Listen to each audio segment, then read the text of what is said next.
So hello guys, in this video we are going to learn how to hide chart on TradingView. So first of all, open any web browser on your computer.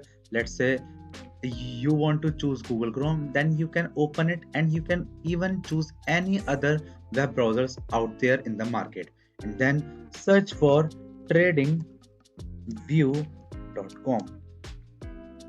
After that guys, you will come on its website and then click on products and then choose chart plus.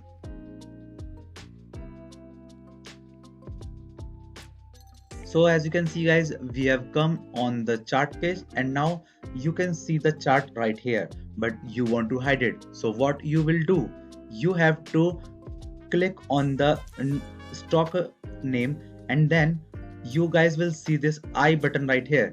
You just have to click on this, and now the chart is gone. As you can see, we'll click again on this button and the chart is again appeared on our screen, and you can see this button can hide the chart on our screen. So that's how you hide the chart on TradingView.